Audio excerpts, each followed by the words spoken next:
I want to talk about a Reddit post that Uberman made titled An Interesting Reality in the Worsening Situation in Japan. I'd include a description of it. The future of feminism, as many of you are aware, can be seen in Sweden's Stan, but the future of Mick can be seen in Japan right now. Because I know many of you don't really have the patience to read what Uberman has to say, I'll address it in its entirety. Uberman's essay is a response to an Atlantic story titled Japan Mystery Birthrate. Uberman has the following to say, and I paraphrase, "I reside in Japan so that I may comprehend why people aren't having children." Let's first go over a few crucial Japan-related points. First off, the culture in this country is extremely genocentric, placing women on a pedestal in nearly every facet of life. For example, women are given free admittance to clubs while males must pay $40. There are also numerous discounts available everywhere, including at bars and movie theaters. Women in this country literally never expect to pay for anything, regardless how well paid or successful their jobs are. I've gone out on dates with women who had respectable occupations but still expected me to pay. Please be aware that some people do pay for themselves, however this is fairly uncommon and is typically inversely associated to how they appear. Second, there is no societal shame of any type because sex occurs almost in the open. They even have special lodgings called love hotels that couples book for a short period of time in order to physically assault one another.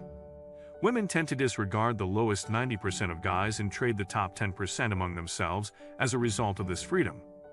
Betatero has been demoted to the adult department of his local DVD store, while Japanese chants are becoming more vulgar than ever. Japanese women ride the carousel much more frequently than Western women do, and Tokyo females in their 20s frequently have leg counts in the triple digits. Thirdly, because they are so cold-hearted and calculated, Japanese women tend to view everyone and everything in their lives through the prism of how does this benefit me and what am I getting out of it. They are infamous for amassing legions of orbiters who they solely utilize for services and favors, and with whom they never sleep. It's so common that Japanese ladies boasted about it and discussed the nicknames they give such males in an article. 4. Once they start dating a guy, Japanese women feel entitled to his money. Japanese women will take their husband's entire salary and give it to him in cash every day, while their husbands stay at home watching Korean dramas and yakking with their friends in pricey cafes. This is in contrast to Western couples who typically pool their salaries together to split expenses more or less equally.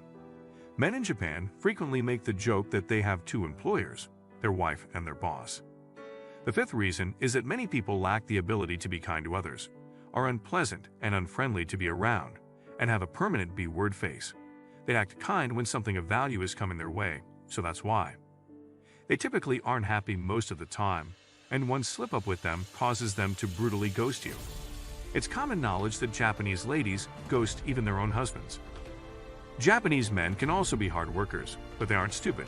They've seen their fathers toil and burn out, with many being forced to take their own lives. As a result, they can add two and two together. The conclusion is that the juice is no longer worth the squeeze, and at that point, it is much simpler to remain single and enjoy their money and hobbies as bachelors, rather than selling themselves into a life of thankless servitude for a bit of ass that the woman will withdraw from after she gives birth. They are notorious for this. However, for those of you men who believe that opting in will change how women behave, the truth is that it won't, at least not right away. Women in Japan are seeing that the majority of males have begun to choose not to participate. The reason is it's because these men are already unattractive to women. Women ignore the bottom 90% and only date those in the top 10% of society. They're enjoying themselves more than ever. The only party affected is the government, which means reduced tax money and future tax breaks for them. Some of these women eventually manage to jump off the carousel and snag an obedient beta before they turn 30, whom they will keep as a personal slave for the rest of his natural life. But I've been noticing an increasing number of women who don't leave the carousel on time, become unable to pair bond, and otherwise develop mental issues, and redirect their maternal instinct into pushing strollers full of puppies every day. This place has a terrible dog epidemic. Few people in Tokyo had dogs even 6 to 7 years ago, but now the city is populated by drunken cooks who push dogs out all day. The majority of post-wall women are the ones who own the dog kennels that litter the streets of most residential districts. Japan for you, then. It's not a technological nirvana as the Western media would have you believe.